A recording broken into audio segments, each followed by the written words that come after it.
Queridos, graça e paz, uma boa noite, feliz Dia das Mães para todos. Eu queria que vocês abrissem suas Bíblias no livro de Atos, versículo 19.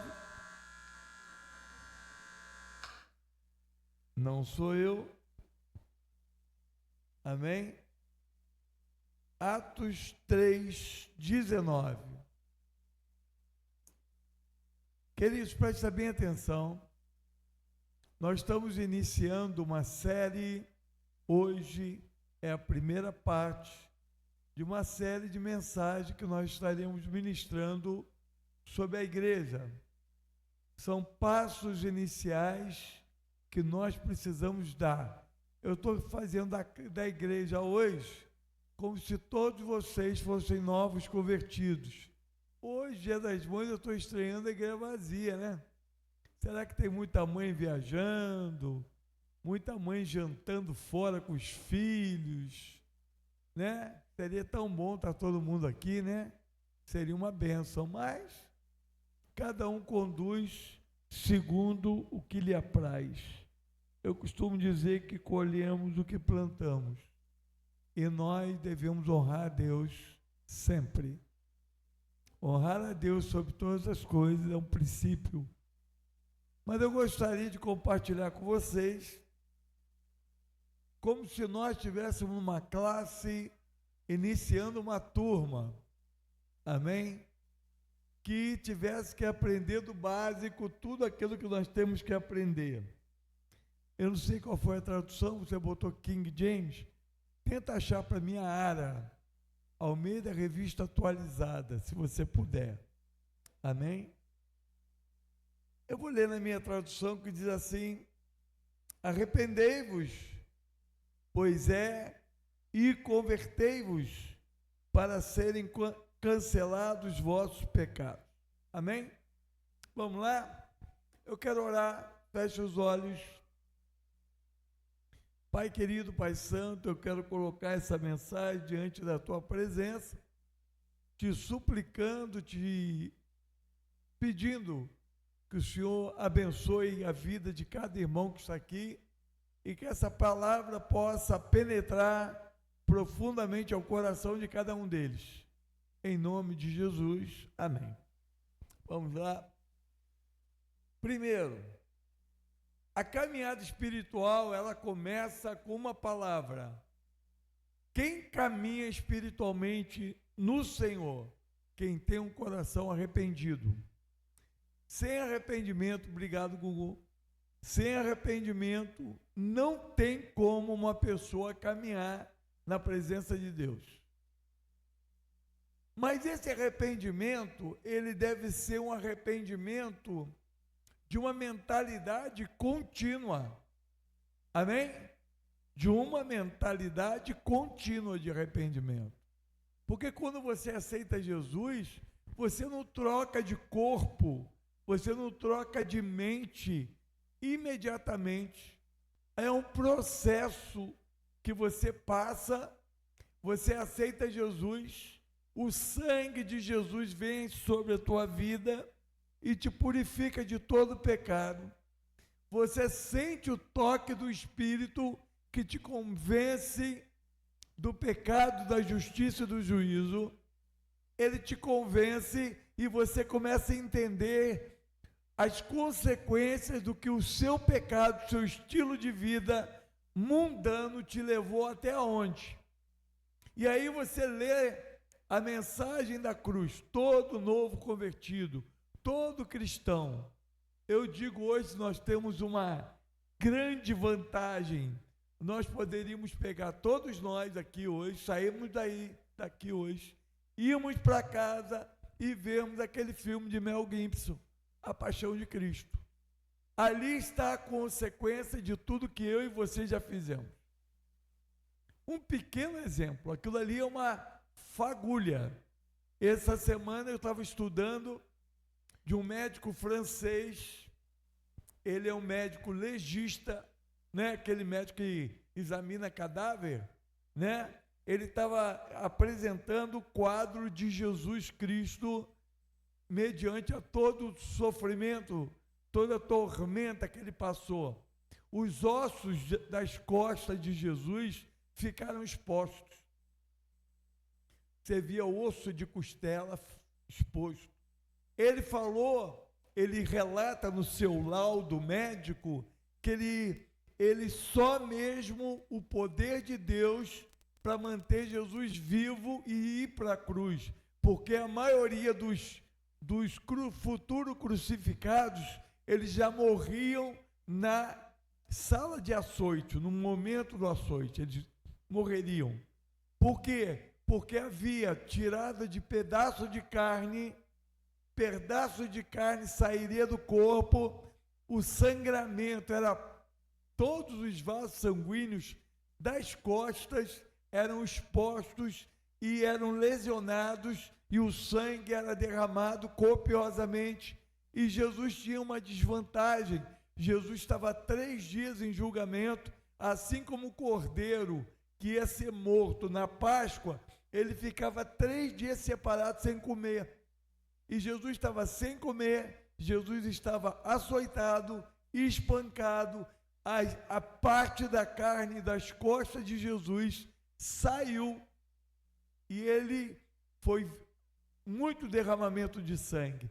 Ele mostra num vídeo o coração, provavelmente de Jesus, chegou ao máximo de um estresse tão alto que provavelmente causaria um infarto e Jesus morreria. Mas Jesus suportou, porque Jesus tinha que ir até a cruz. E aí alguém pergunta, pastor, mas por que Jesus não morreu no açoite? Sabe por quê? Porque Jesus, querido, só podia morrer a partir do momento que ele recebesse o pecado. Porque qual é a consequência do pecado? Diga comigo, a consequência do pecado é a morte. Jesus não tinha pecado, como é que ele ia morrer? O que manteve Jesus vivo, estrutura viva, é que o pecado até então não teve poder sobre ele algum, como nunca teve. Ele se deixou. Ele disse que ele não morreria porque alguém o mataria. Eu quero que você diga comigo assim, meu pecado é responsável pela morte de Jesus. Agora deixa eu explicar para você uma coisa séria. Jesus, ninguém matou Jesus, tá? Ele disse assim, eu tenho poder de dar a minha vida e depois tomá-la de volta. Ele é o autor da vida. Ele é o Senhor. Ele é o eterno Deus. Ele é o grande e poderoso Senhor. Ele fisicamente, num corpo de carne e osso, ele continuava sendo Deus. A única coisa que ele não fazia era se apoderar do seu poder como Deus para destruir, desfazer ou fazer qualquer coisa. Entenderam? Ele tinha o poder de resistir a todas as coisas. E ele resistiu a tudo por mim e por você. Ele dá a sua vida. Então, quando você pensa em arrependimento, você vai pensar o seguinte: arrependimento do quê? Da consequência que o pecado causou na vida de Jesus. Então, eu me arrependo, amém? E agora ele diz assim, arrependei-vos e convertei-vos. O que é converter? Converter é mudar de rota.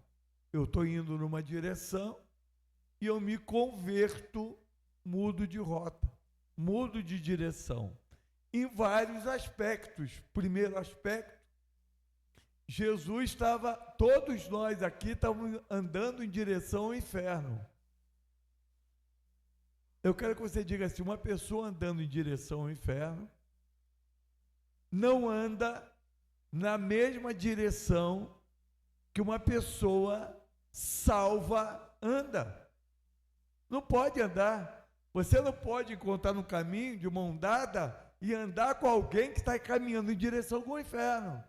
Por quê? Porque quem anda em direção ao céu, quem anda em direção segundo a vontade de Deus, anda sempre com um coração quebrantado e arrependido. Quem anda em direção ao céu, anda sempre com a mente não em confusão, mas com a mente sempre se opondo ao estilo de vida do mundo. Entende? Sabe, quem anda em direção ao céu, ele anda sempre com aquele propósito. Eu me oponho e me levanto contra tudo que é mundano. Eu não quero. Por exemplo, tentações vão vir. Será que o crente salvo, ele vai ser tentado? Sempre, 24 horas. 24 horas é tentação. E o que a gente diz para a tentação que vem aqui? Não. Eu sou filho de Deus. E me oponho a tudo aquilo que ofende a Deus, que magoa a Deus e que possa ofender o Espírito Santo. Amém? Nós pensamos assim. Nós devemos sempre ser dessa forma. É dessa maneira que nós conduzimos a nossa vida. É dessa forma que o cristão deve andar. Então está dizendo o seguinte: o arrependimento, ele é manifesto através de uma conversão autêntica. É alguém que reconhece seus próprios erros e decide, pelo poder do Espírito Santo, mudar de atitude de vida e viver uma vida plena na presença de Deus. Vocês estão entendendo isso? Vamos lá? Então, arrependimento é você olhar sempre para a cruz. Vocês sabem, tem uma coisa que os católicos fazem, né? É uma pena que eles fazem, mas eles fazem uma miscelânea, né? Misturam tudo. É colocar aquela imagem de Jesus todo ensanguentado. Mas eles esquecem que a única coisa que deveria ter na igreja é a lembrança da consequência do nosso pecado. Porque santo nenhum faz nada. Não tem um texto bíblico que você diz, orai pedindo alguma coisa a santo. Querido, a coisa fica tão abominável que quando alguém vai pedir um casamento, enfia um santo dentro de uma garrafa de cabeça para baixo, para torturar o santo, para dar casamento. Irmãos, é tanta aberração que os homens fazem, sabe? Esquecem que se existe uma igreja viva, de pé, é porque o Cristo vivo morreu numa cruz, e só a Ele devemos prestar culto e adoração. Só a Ele. Ninguém mais merece culto e adoração. E a conversão, ela é diária.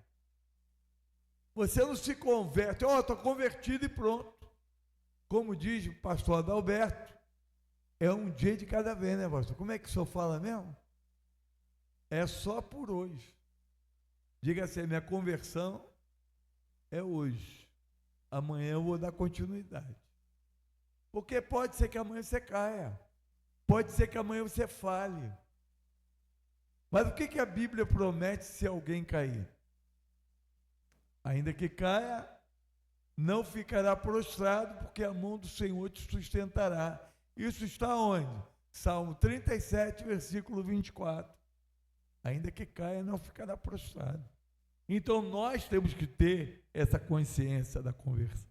Converter é todo dia, todo tempo, é toda hora. E só pelo poder do Espírito Santo nós podemos consolidar a nossa conversão. Amém? A Aline pregou na quinta-feira sobre ficar firme, né? Pois é, a palavra maravilhosa que ela deu aqui. Mas eu pergunto para você, como ficar firme? Será que Deus está procurando pessoas perfeitas? Será que Deus está procurando um monte de crente perfeito? O cara levanta de manhã, ora 2 horas, vai trabalhar, não olha para ninguém, faz nada de errado, ele é perfeito em suas atitudes. É isso que Deus está atrás?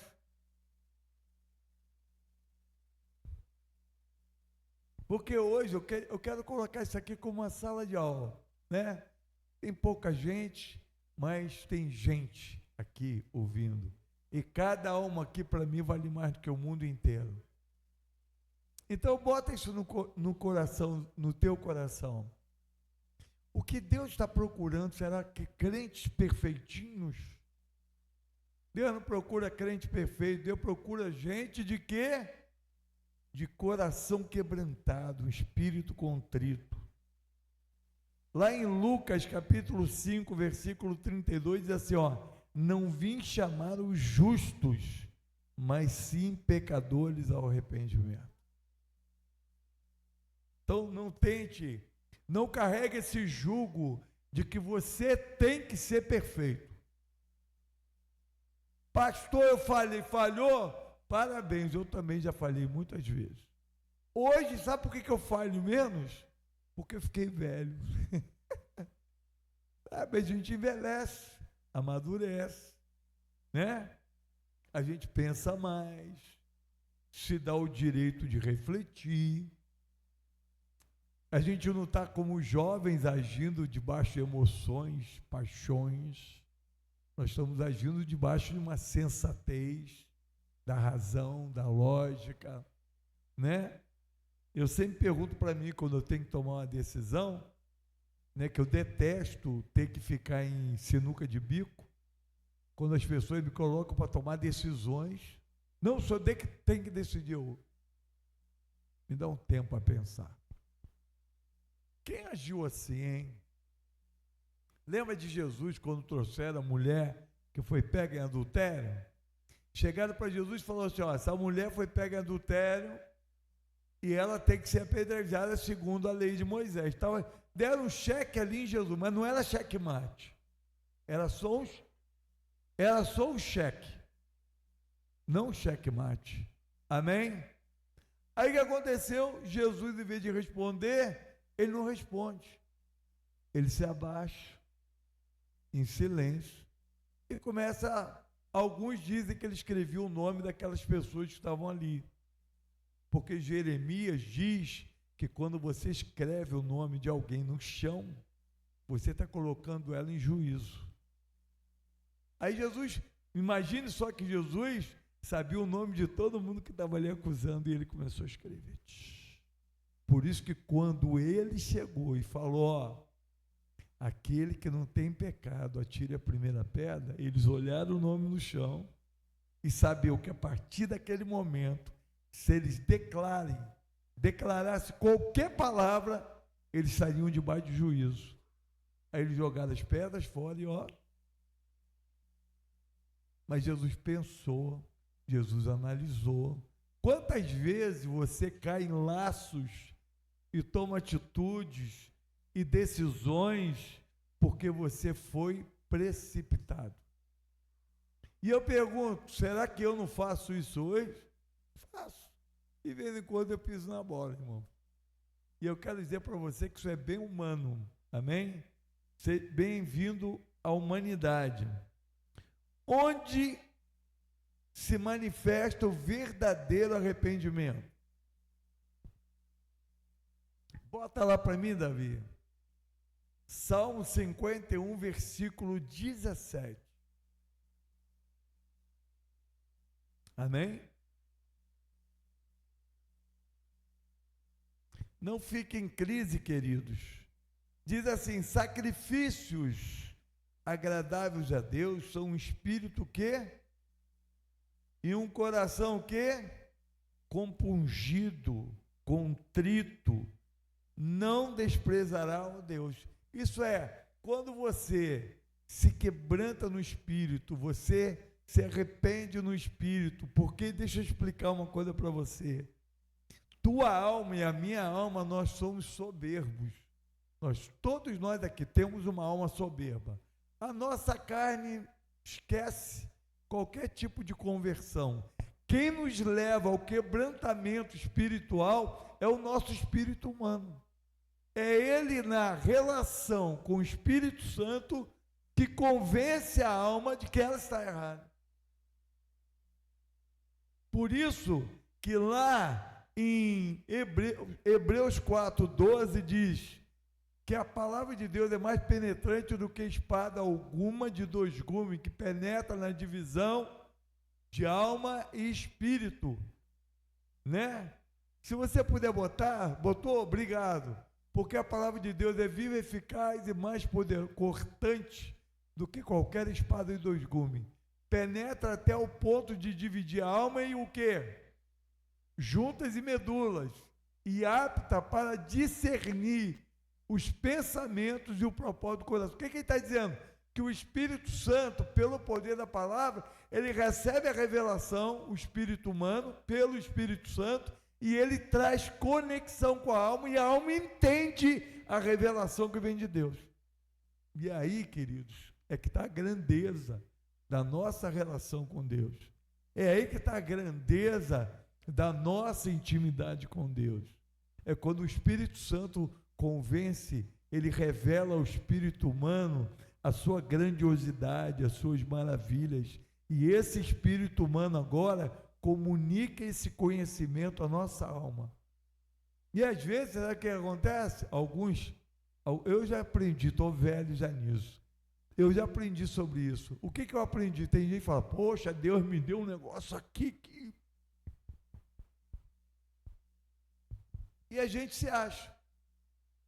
Aí, no lugar onde deveria haver humildade para que houvesse mais revelações, vem a soberba, e essa soberba nos separa do amor de Deus. Amém? Nosso espírito tem que estar sempre quebrantado, sempre recebendo revelações e entendendo que essas revelações são obra do Espírito Santo no nosso espírito humano e que nós não venhamos nos engrandecer. Ok? Vamos lá? O maior poder do arrependimento é receber graça para se tornar habitação de Deus. Presta atenção. Eu vi no outro dia Kadosh fazendo um louvor falando sobre isso. Qual é o maior galardão que nós temos? O maior galardão que nós temos, querido, é nos tornarmos tabernáculo de Deus e templo do Espírito Santo. Amém? Vamos nessa? E não se conformar com esse mundo. Queridos, eu quero falar sobre um assunto agora. Nós não estamos nessa caminhada de arrependimento, de conversão. Eu quero falar agora sobre o tópico máximo da onde eu quero levar a nossa mente a entender. Ok? Qual é uma das maiores tragédias que aconteceram na Bíblia? Vocês sabem? Uma das maiores tragédias da Bíblia foi quando Deus tirou em torno de 3 milhões de pessoas do Egito. Deus tirou do Egito, libertou 3 milhões de pessoas. E essas pessoas depois morreram todas no deserto. Só duas pessoas conseguiram entrar na Terra Prometida. Isso é uma tragédia. Sabe por que é uma tragédia? Porque um povo ficou aprisionado no mesmo laço. E eu quero dizer uma coisa para você, será que vai ter crente que Jesus vai vir, vai salvar, a pessoa vai para o céu um dia, mas vai viver uma vida aqui nesse planeta, uma vida de escravo, uma vida de nunca vai evoluir, nunca vai vencer, não vai vencer batalha, não vai vencer guerra. Está pingando ali? Ah, frio, tá. Já houve tempo que a gente suava, né? Graças a Deus. Então acontece, não fiquei preocupado. Está bem, né? Graças a Deus. Então vamos lá. É uma grande tragédia, imagina 3 milhões de pessoas, aproximadamente, ficar morta no deserto, e por um único motivo. Vocês sabiam? Um único motivo. E eu pergunto, eu vou dar um parecer para vocês. Aquele povo que saiu do Egito, eles foram libertos de 10 principados e potestades. 10 principados e potestades. Jesus eu vou botar Jesus, porque foi Jesus. Chegou no Egito, meteu o pé nos peitos dos 10 principados que havia no Egito, venceu todos eles, arrancou o povo, protegeu contra o exército de Faraó, abriu o Mar Vermelho, que representa o batismo em águas. Antes do batismo em águas, eles cearam, que foi a Páscoa, não foi? Todos comeram a Páscoa, que isso é a ceia do Senhor. Depois atravessa o Mar Vermelho, passa pelas águas. Aconteceu um fato muito interessante que a gente tem que notar, que o que eles acharam logo depois que atravessaram o Mar Vermelho? E que Deus fez e engoliu o exército de Faraó. Vocês sabem? Quem lembra? Pode falar. Eles estiveram diante das águas amargas, lembra? Eles disseram, esse lugar vai se chamar Mara. Cientistas, agora há pouco tempo em Israel, foram pesquisar, essas águas estão lá em Israel, estão lá na saída do Mar Vermelho. Eles foram pesquisar essas águas amargas, elas são amargas porque elas estão cheias de ervas que são curativas. Israel se negou de beber a água amarga para ser curado. Às vezes Deus está te dando uma água amarga, é só para curar você das feridas do mundo que você deixou para trás, da escravidão que você deixou para trás. Entenderam? E o que aconteceu? Eles quiseram não, ter que adoçar essa água, bota adoçante. Eu acho que Moisés pegou, vamos fazer uma, como se diz, uma hipérbole, né? Eu acho que Moisés pegou uma madeira, que ele teve que pegar uma madeira, deve ter sido de estévia, né? Ele pegou e jogou nas águas amargas e adoçou a água, e eles tomaram. Deixa eu te falar, diga para o teu irmão, se você quer beber água doce e não quer beber águas amargas, você não será curado. Diga assim, as águas amargas que Deus coloca diante de você é para te curar. Quem pode dar um glória a Deus? Glória a Deus? Amém. Então vamos lá.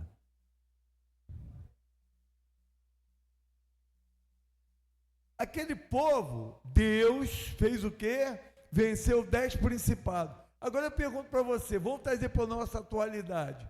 Quando Jesus morre na cruz do Calvário, ele vence quantos principados?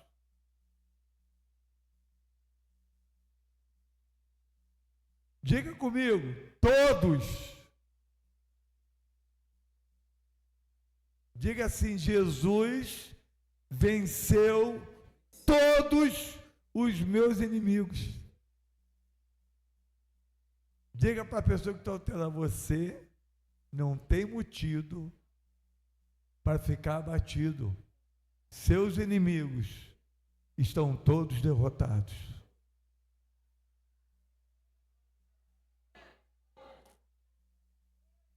Estão ou não estão? Nossos inimigos são derrotados. Quais são os inimigos que nós carregamos hoje? Diga comigo assim, Satanás habita e tenta ficar no meio das minhas feridas. Sacou? Então, onde você tem feridas, onde você tem mágoa, onde você tem rancor, onde você tem algum trauma, onde você tem algum tipo de angústia, onde você tem algum tipo de decepção, onde você tem algum tipo de carência, é onde Satanás quer ficar. Você entende?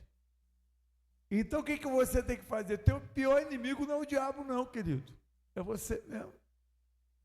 É o quanto você alimenta as suas fragilidades. É quanto você nutre sua vitimização. Você se vitimiza. porque fizeram. Queridos, esses dias me fizeram um mal terrível. Sabe o que eu fiz? Eu estou morto. Já estou morto há muito tempo. O que Paulo disse?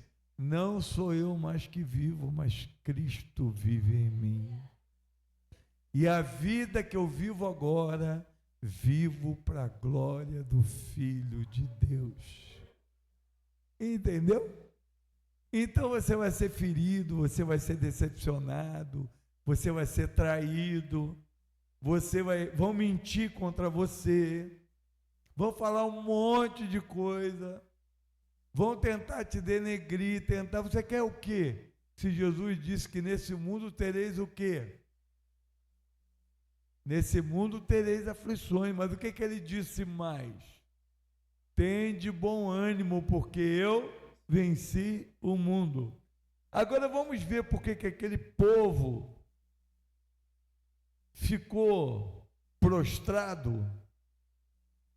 Por que aquele povo ficou no deserto? Vocês querem saber qual foi o pecado? Que foi todo mundo junto? Lê para mim, bota lá 1 Coríntios 10. Eu quero que você abra em 1 Coríntios 10, versículo 1 em diante. Mas vamos ler rapidamente? Não, vai demorar. Bota no 5 para mim. Entretanto, Deus não se agradou da maioria deles. Razão porque ficaram o quê? Diga comigo, prostração. Foi o pecado que deixou 3 milhões de pessoas no deserto. Quem está em luta aí em guerra? Você está em guerra? Está passando algum tipo de guerra? Tá? Não fique prostrado. Teus inimigos, todos os seus inimigos já foram derrotados. Todo principado, potestade do inferno já foi derrotado. O único inimigo que você está enfrentando hoje, o diabo está me atacando, ele vai atacar, o papel dele é esse. Mas o ataque dele é um ataque de um derrotado.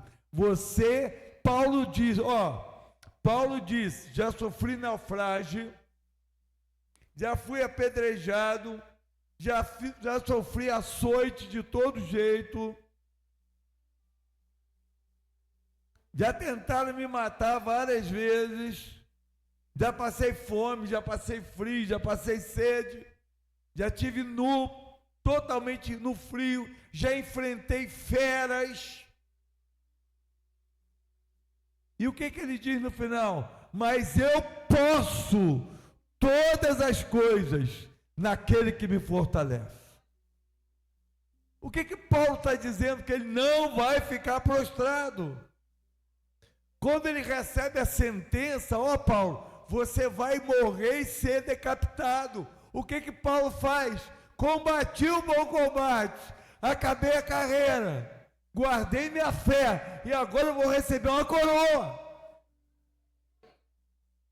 Não se prostre. Não se abata porque alguma coisa ruim está acontecendo. E não fique decepcionado porque as coisas não estão acontecendo do teu jeito. Paulo disse muitas vezes, eu queria pregar, eu queria ir lá, eu queria vir cá. Ele disse, eu tentei até lá pregar o evangelho, mas o inimigo me impediu de ir. Mas ele continuava a obra, não parava. Nada parava ele. Não, prisão não parava ele, ameaça não paravam Paulo. Quando Paulo estava saindo da cidade de Jerusalém e ele ia para algum lugar pregar o evangelho, veio um homem, um profeta, enrolou Paulo assim, enrolou a corda de Paulo, o cinto de Paulo no corpo e disse, o dono disso aqui vai ser preso, açoitado, sofrer isso, sofrer aquilo. E aí todo mundo chegou, não, Paulo, então você não vai. Ele falou, que nada me impede. Você sabe qual é o maior erro do cristão? E Deus tem me ensinado isso, eu estou apaixonado por isso. É achar que você tem algum tipo de futuro nesse mundo. Querido, se você é casado, tem uma família, tem uma esposa, tem um esposo, se você tem um lar, tem filhos, tem tudo, se dedique a eles e viva, porque daqui a pouco você vai ser morto, você vai morrer, mas vai para a glória. Nós estaremos na glória daqui a pouco, é rápido. E quando você vai entendendo essas coisas, você vai adquirindo maturidade, experiência, você fica com mais pressa ainda que isso aconteça. Sabe por quê? Porque nem a vida, nem a morte pode me separar dele. Vocês querem ver uma coisa? Todo mundo gosta daquele versículo, eu não vou pregar mais nada que está aqui. Olha só, vocês já viram aquele versículo que diz assim, está lá em Romanos capítulo 8, versículo 39, bota lá para mim. 39 não, bota no 36, 38. 38. Porque eu estou certo de que nem a morte, nem a vida, nem anjo, nem principado, nem potestade, nem presente, nem porvir, né? 39. Nem altura, nem profundidade, nem qualquer outra criatura poderá nos separar do amor de Deus que está em Cristo Jesus. Mas é o 37, bota no 37 para mim. Todas essas coisas, porém, somos mais que vencedores. Por meio daqui, não. 36. Como está escrito, por amor de ti somos o quê? Entregues à morte. Fomos considerados como ovelhas para o matador. Paulo está dizendo aqui, ó, vocês vêm para cá, aceita Jesus. Eu acho que é por isso que a igreja fica vazia, porque eu não prego que se vier para cá vai dar tudo certo, vai ficar rico. A gente não prega mentira, a gente quer a verdade. Né? E eu não estou nem aí, eu quero mais que a verdade prevaleça. Irmão, esse negócio de ficar prometendo os outros coisas que você não pode dar, é um perigo. Vê se a Bíblia promete coisas boas. Está prometendo que você vai ficar rico? Está prometendo que tudo vai dar certo na tua vida? A Bíblia nos prepara para a luta. Ah, Deus está dando, pastor, Deus tem me abençoado. Querido, eu tenho sido muito abençoado. Eu tenho um carro que eu gostaria de ter, a minha casa está ali, eu tenho onde morar, eu vou deitar no leito hoje, vou descansar. Amém? Eu sou muito abençoado. Mas eu pergunto, o que eu estou esperando dessa vida? Nada. Você está esperando o que dessa vida, irmão? Seja honesto. Se ele disse, no mundo tereis aflições. Se ele disse, tem de bom ânimo, eu venci o mundo. Você pode imaginar o céu? Vamos lá agora. Já que a gente está falando para novos convertidos, imagina o céu agora. Evelyn, imagina o céu.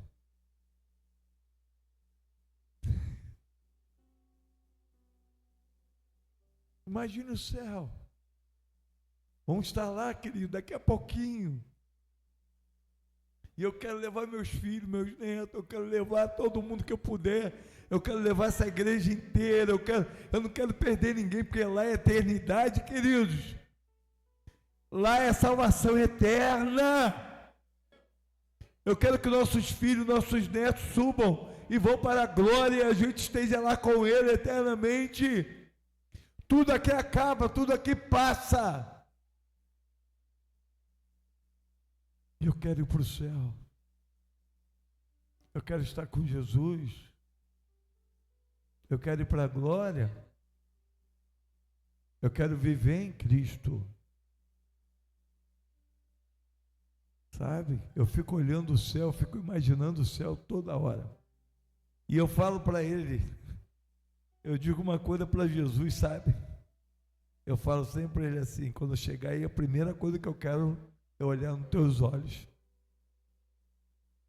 Eu vou poder olhar. Nenhum demônio pode olhar nos olhos de Jesus. nenhum ser humano com um olhar normal. Eu, por exemplo, estou com os olhos, com uma doença nos olhos, né? Talvez tenha que operar. Eu falo, quando chegar aí, eu quero dizer, olhando nos teus olhos, uma palavra: muito obrigado. Obrigado porque você morreu numa cruz para me salvar. Obrigado. Obrigado, obrigado, obrigado, obrigado. É isso que eu quero. Eu quero chegar no céu e olhar assim para trás e ver a comunidade Amaives inteira lá. Não abra mão da sua salvação, Amaiviano. Não abra mão, sabe, de estar em Cristo. Pode ser difícil, vai ser difícil. É tentação de todas as áreas, sexual, carnal, em tudo quanto é raça de área. Mas vale a pena ficar firme. Amém? Eu quero orar com vocês. Vamos orar?